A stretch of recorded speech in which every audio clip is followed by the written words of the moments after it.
Salvação especial outra vez. Os textos de hoje está aqui, o Review and Herald, de 8 de 1 de 1884, e também Profetas e Reis, 140 até a página 142. O texto é um pouco grande, está aqui, é o comentário da Bíblia Legado, mais uma vez.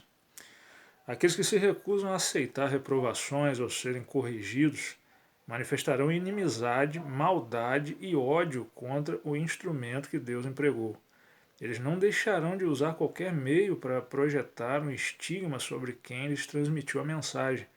Como no caso de Acabe com Elias, eles acreditarão que o servo de Deus é o obstáculo, a maldição. Disse Acabe: És tu aquele que perturba Israel?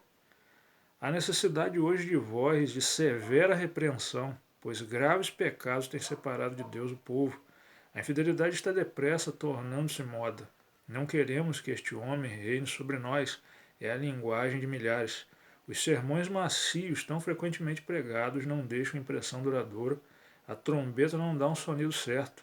Os homens não são atingidos no coração pelas claras e cortantes verdades da palavra de Deus. Há muitos profetas cristãos que, se expressassem seus reais sentimentos, diriam: que necessidade há de falar tão claramente? Seria o mesmo que perguntar que necessidade havia de João Batista dizer aos fariseus: ó geração de víboras, quem vos advertiu para fugir da ira vindoura? Que necessidade tinha ele de provocar a ira de Herodias, dizendo a Herodes que não lhe era lícito possuir a mulher de seu irmão? O precursor de Cristo perdeu a vida por falar claramente, porque não podia ele ter prosseguido sem incorrer no desprazer dos que estavam vivendo em pecado? Da mesma forma, homens que deviam permanecer como fiéis guardiões da lei de Deus têm argumentado a ponto de a astúcia tomar o lugar da fidelidade e o pecado ser deixado sem reprovação. Quando será a voz da fiel reprovação ouvida uma vez mais na igreja? Tu és o homem. Palavras indiscutivelmente claras como estas, dirigidas por Natã a Davi, raramente são ouvidas nos púlpitos de hoje, raramente vistas na imprensa pública.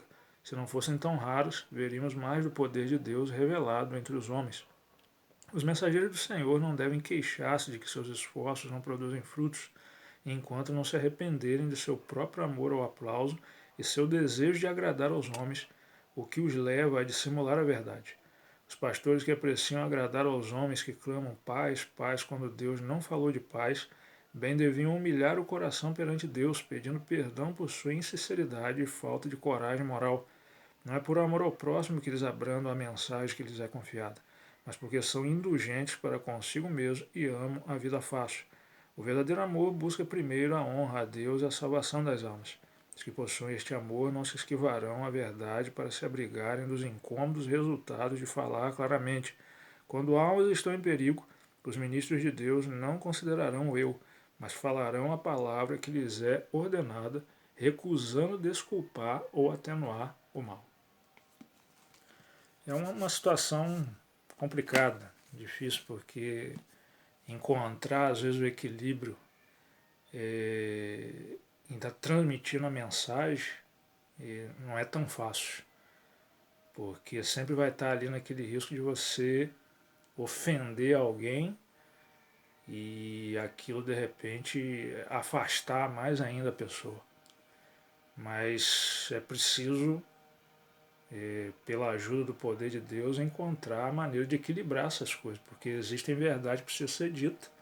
A gente vive aí uma época difícil, em que muitas vezes o que se fala nas igrejas, nos púlpitos, de uma maneira geral, é para agradar as pessoas e segurar ali aquele público, muitas vezes por causa de interesse financeiro, porque quanto maior o público, maior a chance de que a entrada de dinheiro, seja por dízimo, por oferta ou por qualquer coisa, seja alta e certa. Uma vez que você começa a falar aquilo que as pessoas não querem ouvir, mas que precisam ouvir, a tendência muitas vezes é elas se afastarem e ir procurar o local onde elas vão ser agradadas, onde vão ouvir o que lhes interessa. Mas o que não se pode deixar de fazer é falar a verdade. Muitas vezes isso vai acabar trazendo aí meio que o isolamento da pessoa que se dispõe a fazer isso, porque ela vai ser vista ali como alguém que é crítico, alguém que está falando, mas ele mesmo não faz, ou que afasta as pessoas. É preciso, claro, saber o momento certo de estar transmitindo certo tipo de mensagem, mas não pode se deixar de dizer e com isso fazer com que as pessoas achem que está tudo bem, que está tudo tranquilo, que não há nenhuma mudança a ser feita, que não há necessidade de busca a Deus para haver transformação, abandono de pecado. Precisa ser falado.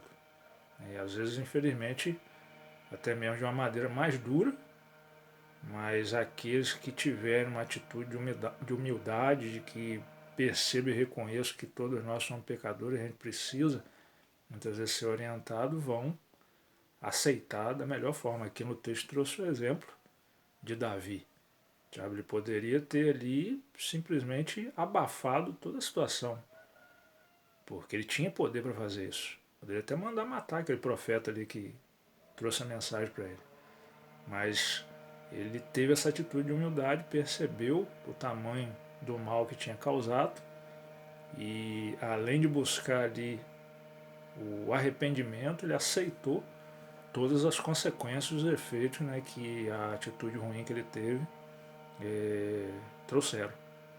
Então é o pensamento que a gente deve procurar ter também, sabe? Não só querer ouvir aquilo que agrada, que satisfaz e que deixa a gente feliz, mas ouvir aquilo que realmente vai chamar a atenção para a condição que a nossa vida se encontra. E uma vez que ela está aí distante, tomando um rumo contrário à vontade de Deus, a gente buscar nele a transformação, a mudança e a maneira de fazer conforme a vontade dele. Mas realmente deixar de falar é um perigo muito grande e que vai trazer consequências, principalmente para aquele que tenha o conhecimento e por conta desse medo de se tornar impopular, de ser isolado dentro da igreja, no mundo cristão de uma maneira geral, ser desprezado, ser visto como fanático, vai gerar os seus efeitos. Então a gente precisa conseguir equilibrar essas coisas, mas não deixar de falar o que precisa ser falado.